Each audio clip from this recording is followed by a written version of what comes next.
Assalamualaikum warahmatullahi wabarakatuh. Selamat pagi, siang, atau malam teman-teman semua. Ya. Saya berharap semoga teman-teman semua dan kita ya selalu dalam keadaan sehat dan selalu dalam keadaan dalam berkah Allah. Oke, ini pertemuan pertama kita. Sebelumnya saya mohon maaf karena ya ada banyak kendala ya, banyak masalah yang saya hadapi beberapa minggu ini sehingga belum bisa kita sekalipun untuk masuk kuliah. Jadi saya mohon maaf dan insya Allah kita akan mengejarkan untuk pertemuan kita yang telah tertinggal. Ya, baik.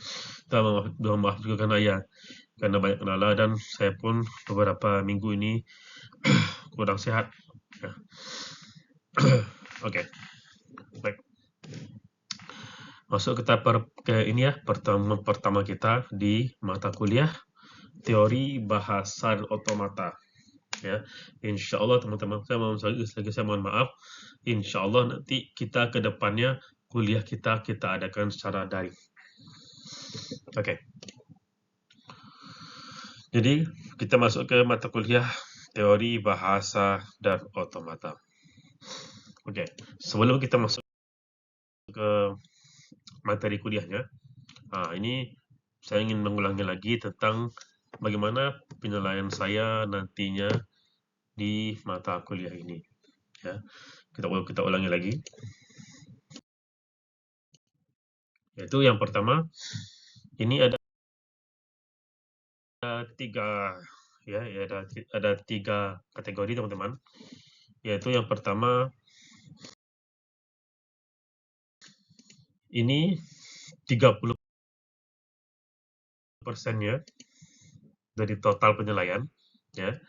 Ini ada saya nanti menilai tentang akhlak, keaktifan, absensi. Artinya saya nanti menilai bagaimana sikap teman-teman semua ya dan keaktifannya dan juga nanti absensinya.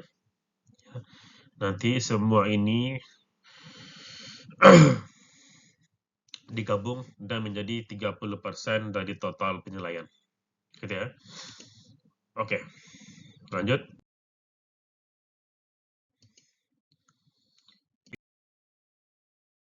Ini kedua, bagian keduanya itu 30% juga. Itu ada tugas individu, tugas kelompok, dan laporan. Jadi nanti jika ada nanti tugas-tugas yang saya berikan, ya baik itu kelompok atau individu, itu nanti jika ada ya nanti laporan, nanti semuanya itu nanti digabung nilainya dan akan menjadi 30% penilaian dari total penilaian. Baik, next.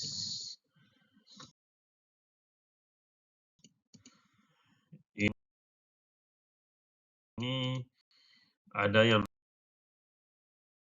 namanya itu 40% yang paling besar, yaitu itu ada UTS, UAS, dan juga ada project. Artinya apa teman-teman? Nanti gabungan semua ini menjadi 40% dari total penilaian. Jadi kalau ada UTS, ada UAS, berarti kita tidak ada project. Jika ada project, maka UTS dan UAS tidak ada. Jadi pilihannya dua, kalau tidak project, kalau tidak UTS sama UAS. Dan kemungkinan besar di mata kuliah ini kita adakan UTS dan juga UAS seperti itu. Dan sekali lagi saya jelaskan, UTS dan UAS di mata kuliah saya itu biasanya open book, open HP, open laptop, dan open semuanya. Gitu ya. Oke. Next ya. Nah, itulah dia mengenai persentase penilaian. Ya, persentase penilaian yang akan saya gunakan di mata kuliah kita, mata kuliah teori bahasa dan otomata. Ya, karena teman-teman nanti ada yang menanyakan, kalau ada mungkin yang kurang setuju, itu silakan kita diskusi di grup tentang bagaimana baiknya. Ya, saya insya Allah buka aja. Maksudnya, jika memang kurang setuju, oke, kita diskusi dan kita cari jalan terbaiknya. Oke, next ya.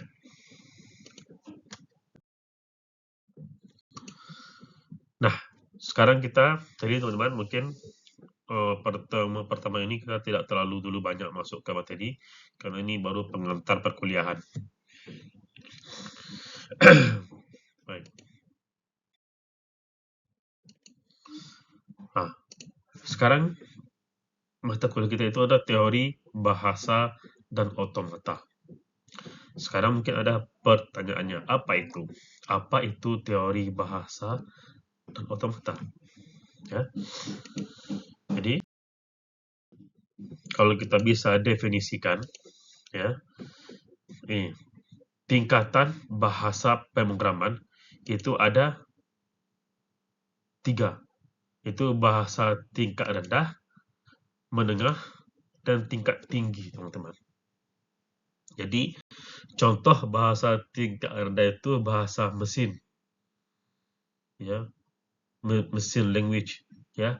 Kalau bahasa tingkat menengah itu contohnya adalah bahasa assembly, dan tingkat tinggi itu bahasa C, C++, Java, PHP, dan sebagainya. Itu bahasa tingkat tinggi. Dan biasanya teman-teman, kita itu akan paham bahasa tingkat tinggi. C, C++, Java, PHP, dan sebagainya. Dan manusia itu tidak akan bisa, ya sangat sulit untuk memahami bahasa tingkat rendah, bahasa mesin. Karena memang bahasa mesin ini bahasa yang sangat rumit untuk kita pelajari. Sangat susah untuk kita pelajari. Bahasa tingkat menengah pun itu susah untuk kita pelajari. Dan kita hanya kebanyakan, hampir seluruh manusia itu biasanya menggunakan bahasa tingkat tinggi pada bahasa pemrograman, yaitu bahasa C, C++, Java, PHP, dan sebagainya, dan banyak lagi. Bahasa-bahasa tingkat tinggi. Gitu ya. Jadi sekali lagi, bahasa tingkat rendah ini sangat susah untuk dipahami oleh manusia.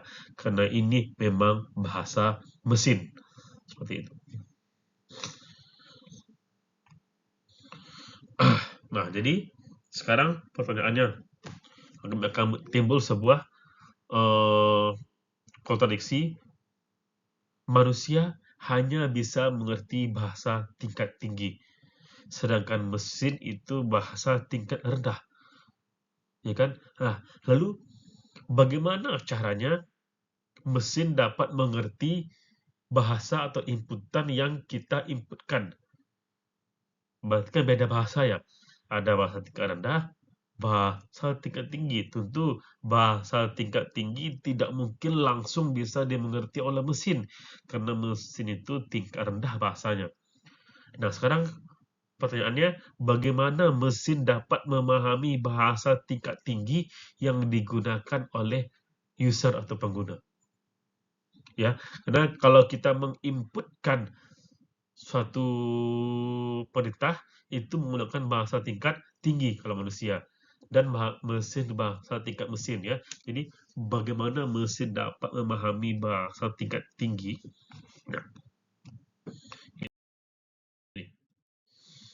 kita menggunakan yang namanya itu compiler, ya. Bagaimana supaya mesin bisa mengerti bahasa tingkat tinggi? Yang sebagaimana tadi kita jelaskan, mesin itu bahasa tingkat rendah. Supaya dia mengerti bahasa masukan manusia yang merupakan bahasa tingkat tinggi, kita menggunakan yang namanya compiler. Nah, sebuah mesin yang hanya mengenali bahasa mesin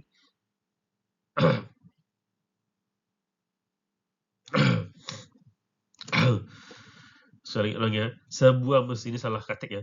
Sebuah mesin yang hanya mengenali bahasa mesin dapat memahami bahasa pemrograman tingkat tinggi karena adanya compiler atau kompilator atau penerjemah. Ya, ini data ini dapat ya, saya salah ketik ini. Jadi, sekali lagi ya, sebuah mesin yang hanya mengenali bahasa mesin. Jadi, mesin itu teman-teman, dia hanya mengenali bahasa tingkat rendah, yaitu bahasa mesin, dan dia akan dapat memahami bahasa tingkat tinggi, yaitu bahasa manusia, karena adanya penerjemah atau compiler. Ya, bentar, saya ke belakang. Ini teman-teman, kalau bisa kita ibaratkan ya, compiler ini ya. Contohnya, ada teman-teman di sini yang orang Jawa, ya. Lalu ada orang Medan. Nah, keduanya ini tidak bisa bahasa Indonesia. Orang Jawa ini hanya bisa bahasa Jawa. Orang Medan hanya bisa bahasa Medan. Kalau kita ketemukan berdua, maka mereka tidak akan bisa berkomunikasi. Kenapa? Ya, karena bahasa mereka beda. Makanya butuh seorang penerjemah. Orang yang bisa bahasa Jawa, yang bisa bahasa Medan. Nah, dialah nanti akan menjadi titik komunikasi antara orang Jawa dengan orang Medan. Penerjemah itulah compiler. Paham ya? Nah, sekarang bahasa dan otomata. Nah, dari segi definisi teman-teman, definisinya, bahasa itu suatu sistem yang meliputi pengekspresian gagasan, fakta, konsep. Ini juga termasuk sekumpulan simbol-simbol dan aturan untuk melakukan manipulasinya. Ya, di mana bahasa juga disebut sebagai rangkaian simbol-simbol yang mempunyai makna. Itu ya, bahasa. Kalau otomata, ya, suatu sistem yang terdiri atas sejumlah berhingga state, artinya bisa dihitung ya, sejumlah berhingga state, di mana state menyatakan informasi mengenai input. Otomata juga dianggap sebagai mesin otomatis. Dia bukan mesin fisik ya, dia ada di komputer. Cuma dia mesin itu tidak fisik, dia otomatis, yang merupakan suatu model matematika dari suatu sistem yang menerima input dan menghasilkan output, serta terdiri dari sejumlah berhingga state, artinya state yang dapat dihitung. Apa itu state, Pak? Nah, nanti kita bahas ya. Jadi itulah bahasa dan otomata. Ya. Jadi teman-teman cukup memahaminya, tidak perlu tahu apa definisinya, cukup memahami apa itu bahasa dan otomata. Memahami secara garis besar saja pun tidak apa-apa ya. Karena memang nanti kita memang tidak perlu tahu itu secara gamblang definisinya. Ya. Sama seperti yang pernah saya bilang kemarin. Kalau teman-teman definisikan apa itu handphone, maka akan definisikan panjang, yaitu alat komunikasi yang bisa ini kalau definisinya. Cuma teman-teman tahu, oh ini dia handphone, ini yang handphone itu. Jadi kita paham ini yang handphone. Jadi memang sebenarnya kita tidak perlu tahu definisi pengertiannya secara letterlek ya. Cuma kita harus tahu, oh ini dia handphone, ini dia laptop, ya. Jadi yang penting kita paham ini yang bahasa, ini yang otomata, ini nanti yang ada string simbol, ini nanti yang mungkin state dan sebagainya. Oke, next. Nah, sekarang apa ini hubungan bahasa dan otomata? Jadi teman-teman, hubungan di antara bahasa dan otomata adalah bahasa dijadikan sebagai input oleh suatu mesin otomata. Ya. Jadi inputan mesin otomata itu adalah bahasa. Selanjutnya, mesin otomata akan membuat keputusan yang mengindikasikan apakah input itu diterima atau tidak. Jadi, sebuah mesin otomata itu inputannya adalah bahasa, di mana nanti mesin ini melalui inputan bahasa ini, mesin akan mengeksekusinya dan nanti akan membuat keputusan apakah input itu diterima atau ditolak. Maksudnya apa nih Pak? Nah, insya Allah nanti kita akan melakukan simulasinya di pertemuan kedua, ketiga, dan seterusnya. Ya, yang penting sekarang teman-teman paham dulu ini.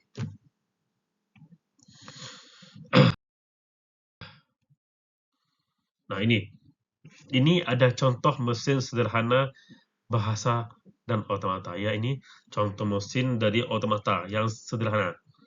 Nah ini.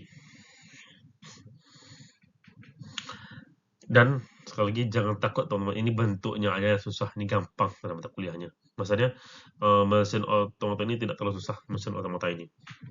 Baik. Nah, ini ada gambar, ini adalah sebuah mesin otomata. Ya, sebuah mesin otomata. Nah, keterangan gambarnya di sini terdapat 6 state. Jadi apa itu state? State itu adalah lingkaran-lingkaran ini, teman-teman. Itu adalah state. Lingkaran-lingkaran ya yang ada pada mesin otomata. Itu adalah state. Dan di sini terdapat 6 state. Ya. Ada namanya itu state Q0, Q1, Q2, Q3, Q4 dan Q5. Ya, sekali lagi di sini ada 6 state namanya Q0, Q1, Q2, Q3, Q4, Q5. Itu yang lingkaran itu ya. Di mana keterangan lagi Q0 ya yang paling ujung kiri itu adalah state awal atau initial state atau initial state. Ya. Q0 adalah initial state atau state awal. Bagaimana cara kita mendefinisikan state awal? Jadi, state awal itu tidak selalu di ujung sebelah kiri. Dia nanti bisa mungkin di atas, di bawah, di kanan, dan sebagainya. Dan dia tidak harus di kiri. Tidak selalu di kiri.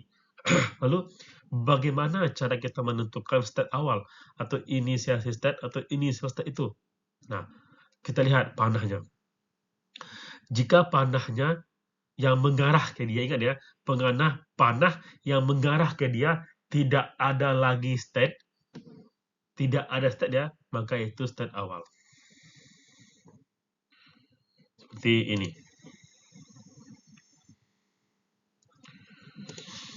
Ini ya, lihat ya. Ini panah yang mengarah ke ya, panah yang mengarah ke state Q0 dan tidak ada state lagi di sini. Ya, dia tidak ada state sebelum, jadi tidak ada panahnya itu tidak ada state-nya, panah yang mengarah ke dia. Itu state awal, berarti dimulai di sini. Itu dimulai di sini. Berarti ini yang merupakan awalnya. Karena dia tidak ada ya, dia tidak ada state sebelumnya ya. Ingat dia intinya itu panah mengarah ke dia ini ya. Ini yang panah mengarah ke dia, tidak ada state sebelumnya, maka itu adalah bisa dikatakan state awal atau inisiasi state. Gitu ya. Oke.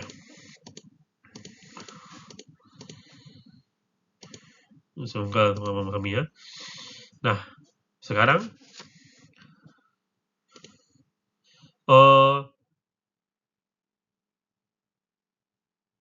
nah ini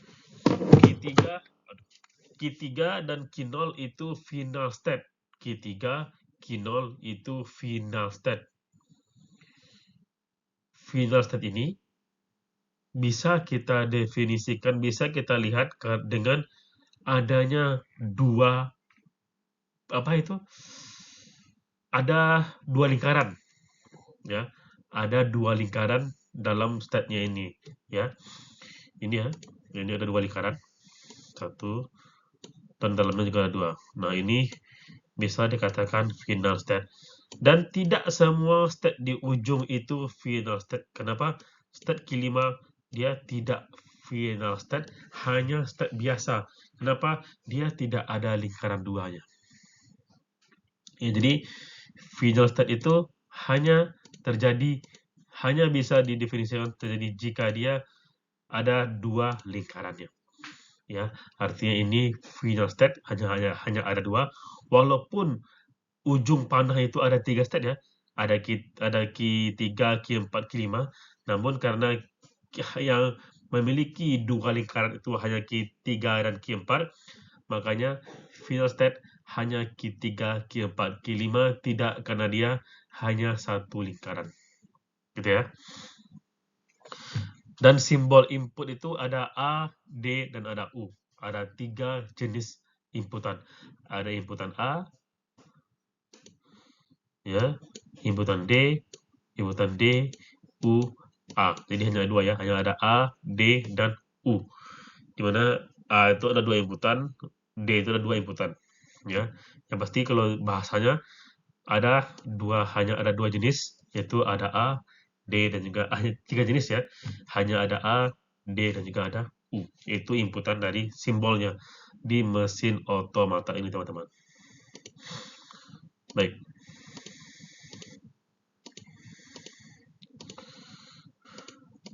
Next ya. Nah, pada gambar di atas, mesin mendapat inputan string berikut. Nah, ini. Jadi, teman-teman, aturannya, mesin akan menerima inputan jika perintah itu berakhir di final state. Sekali lagi, mesin akan menerima inputan dan mengeksekusinya jika inputan itu dieksekusi dia berakhir di final state, ya, berakhir di final state. Hanya itu. Jika tidak berakhir di final state, maka dia akan ditolak.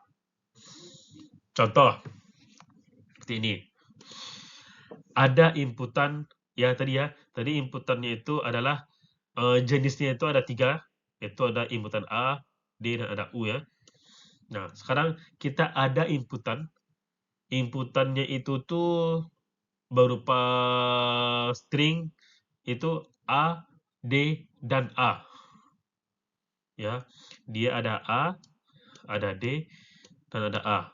Nah, sekarang apakah ini diterima atau ditolak? Kita cek.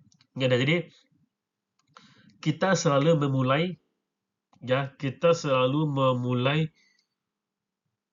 mengerjakan itu dari state awal.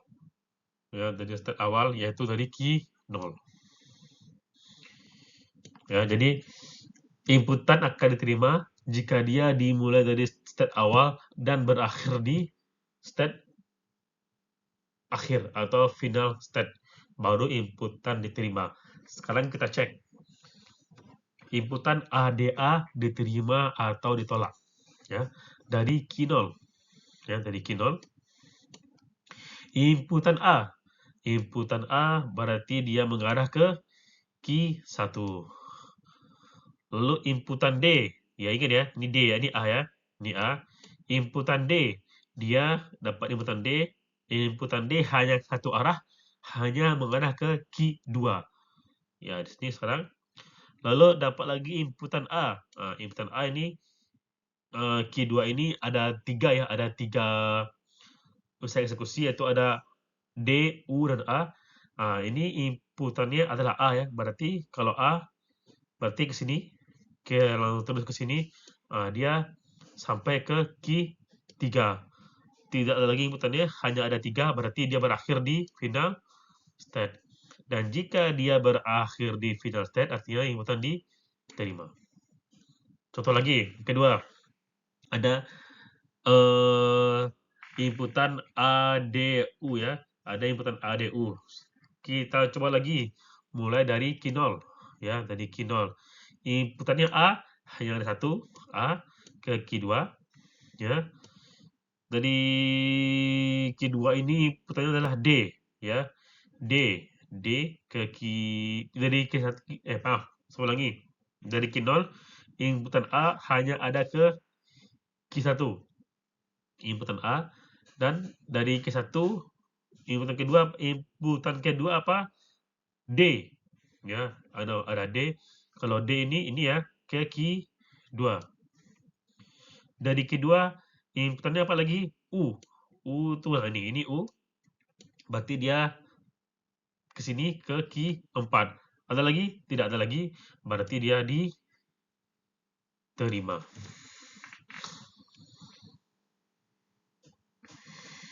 Itu ya. Berarti dia diterima. Karena dia berakhir di final state juga.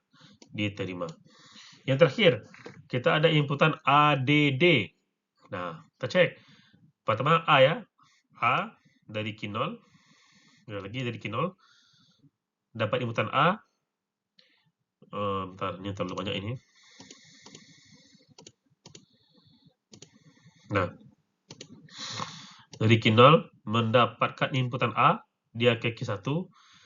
Dari Q1 D ya ke Q2. Dari Q2 D lagi, dia ADD ya. Inputan ke itu D lagi, berarti dia ke bawah dan berakhir di Q5. Ada lagi? Tidak ada lagi? Berarti dia tidak berakhir di final state. Artinya dia tidak diterima, ditolak. Seperti itu. Ya. Namun misalnya, contoh lagi ya, contoh.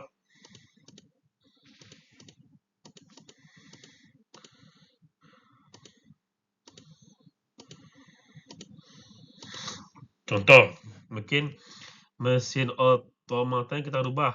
Di sini masih ada mungkin Q6, ya, agak unik 6 ya. Dia final state. Lalu ada sini, dan di sini ada kita kasih U sana. Lalu ada nanti inputan A, D, D, U misalnya. Diterima atau tolak? Kita cek. Dari Q0 ya, dari Q0, inputan A, D, D, U ya. Yang pertama apa? A. Yang pertama A masuk ke Q1. Yang kedua D, ini ya, D masuk ke Q2. Yang ketiga D lagi, berarti masuk ke Q5. Lalu ada lagi? Ada, yaitu U. U masuk ke Q6.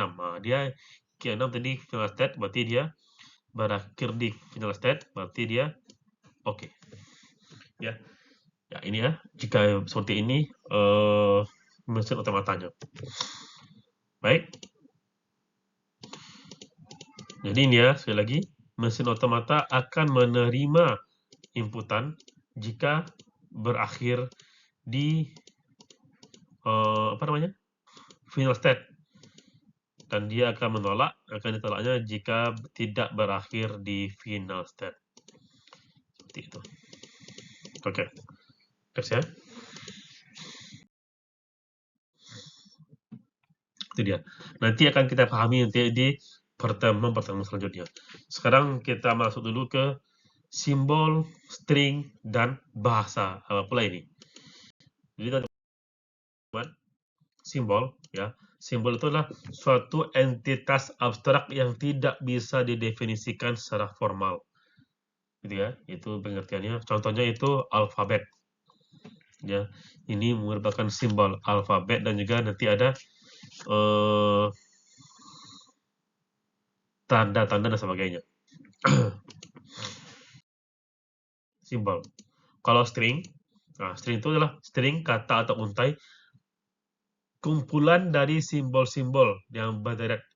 Ini suatu deretan dari simbol-simbol yang berhingga. Jadi dapat hitung ya, itu string atau kata. Jadi dia intinya itu urutan deretan dari alfabet yang berhingga ya. Itu adalah string atau kata. Jumlah string yang membentuk sebuah string disebut panjang string. Jadi tadi ada ya, tadi ada ADDU, Itu berarti jumlahnya itu ada 4, berarti ada panjang stringnya adalah 4. Paham ya? Jadi jumlah string itu panjang string adalah jumlah simbol yang ada pada string. Jumlah alfabet pada string. Nah, itu adalah panjang string. Sebuah string kosong biasanya dinyatakan sebagai epsilon. Jadi nanti ada inputan itu dia kosong, ya, epsilon. Nanti kita pahami lagi setelah pertemuan keempat mungkin itu, ada kelima mungkin epsilon, supaya kita lebih paham tentang epsilon. Lalu ada namanya itu bahasa, teman-teman, yaitu suatu sistem yang meliputi pengekspresian gagasan, fakta, konsep. Ini termasuk sekumpulan simbol-simbol dan aturan untuk melakukan manipulasinya. Ya. Simbol ini dia tuh terdiri dari kumpulan string yang berasal dari simbol-simbol untuk suatu alfabet. Jadi kumpulan simbol itu string, kumpulan string itu bahasa. Jadi dia kumpulan simbol-simbol yang memiliki makna. Itulah bahasa, teman-teman. Lalu sekarang kita masuk ke namanya itu, kita mencepat ya. Hierarki Chomsky. Apa itu? Ya, hierarki Chomsky adalah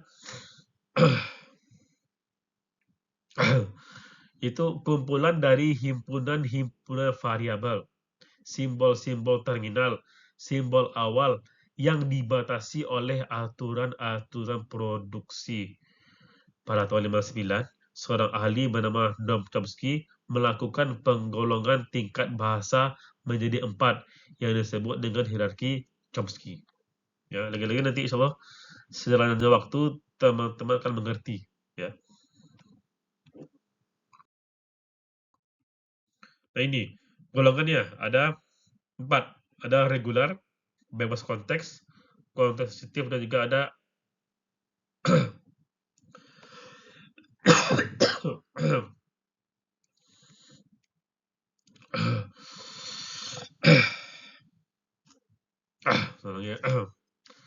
reguler,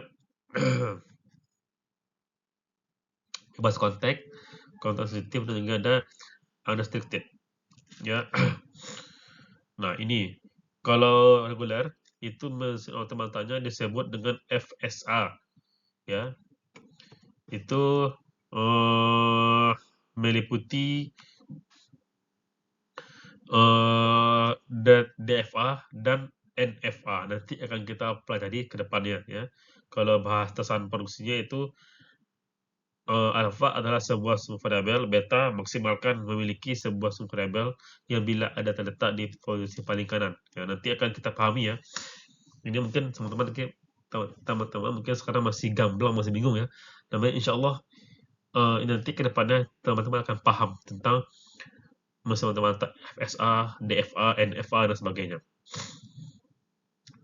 Kalau bahasa bebas konteks itu ada PDA, ya. Kalau yang konstitutif itu ada linear bounded automata, dan unrestricted itu ada mesin Turing dan sebagainya. Ya, inilah hierarki Chomsky, golongan 4 bahasa dari Noam Chomsky, ya. Ya.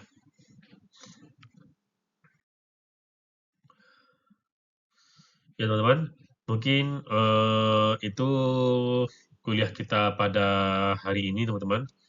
Insyaallah nanti akan saya berikan lagi materi-materi untuk pertemuan selanjutnya. Dan insyaallah kita nanti akan paham tentang mesin otomata ini, ya. Baik, mungkin ini dulu yang dapat saya sampaikan. Mohon maaf jika banyak kesalahan. Assalamualaikum warahmatullahi wabarakatuh.